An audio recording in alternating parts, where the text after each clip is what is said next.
des personnes qui depuis, je ne sais pas combien de jours, 660 jours, sont devant l'ONU, à peu près convenablement. Ces gens font le piquet pour protester contre la situation intolérable, mesdames et messieurs, intolérable depuis que les Américains sont partis d'Irak, qu'ils avaient, eux, compris le sens des conventions de Genève, qu'ils sont venus signer ici, les conventions de Genève qui protègent les combattants, tous les combattants qui ont déposé leurs armes. Ces conventions de Genève protègent tous les combattants et obligent tous les États, et j'insiste sur ces assassinats, ces 7 personnes qui ont été assassinées par, et maintenant c'est connu, par des groupes qui ont obtenu l'appui du gouvernement irakien, dont le bras armé est le gouvernement iranien, et qui sont venus attaquer à la roquette et tuer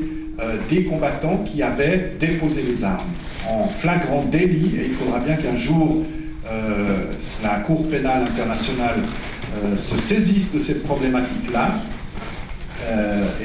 Et toujours est-il que, effectivement, concrètement, il y a des gens qui sont représentants de l'ONU sur place, qui n'ont pas protesté contre ces attaques, et notamment la dernière insensée, ce silence complice de cette rupture, de cette négation des conventions de Genève. La nouvelle attaque de missiles sur le camp Liberty est une honte pour les Nations Unies, les États-Unis et les gouvernements européens.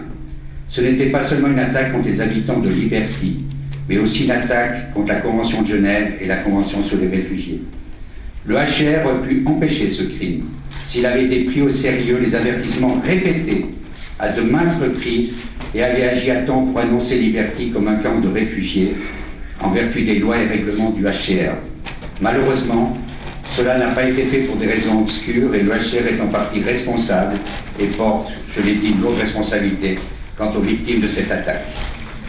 Plus tard, le haut-commissaire pour les réfugiés a condamné l'attaque et a demandé au gouvernement irakien d'en rechercher les auteurs. Cette fois, le haut-commissaire pour les réfugiés est censé agir à temps pour assurer la protection des résidents d'Ashraf par leur retour à Ashraf du camp Liberty, de sorte qu'il ne soit plus nécessaire de laisser faire, puis exprimer ensuite alors ses condoléances aux familles des victimes. On peut devancer cela maintenant. M. Antonio Guterres a l'obligation et le pouvoir d'assurer la protection de ces demandeurs d'asile et des réfugiés. Mesdames et messieurs, bonjour à tous.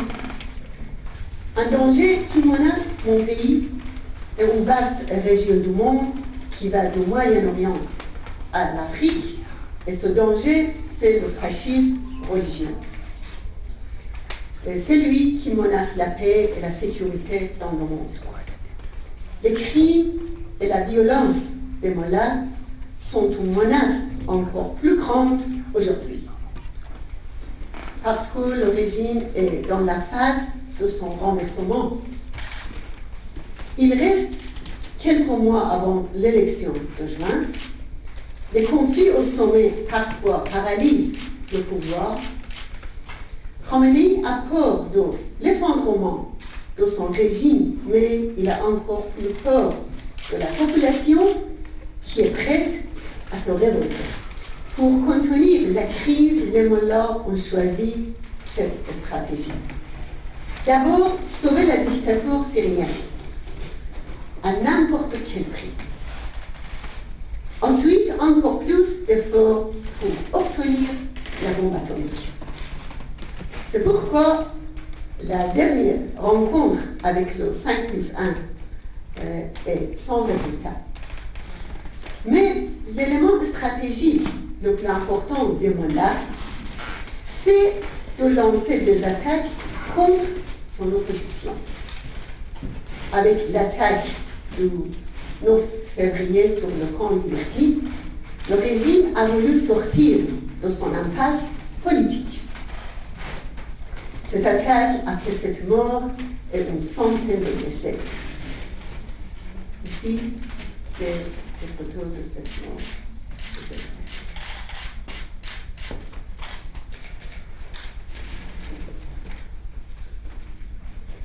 Et vous savez que cette chambre avait protection par le HCR aussi.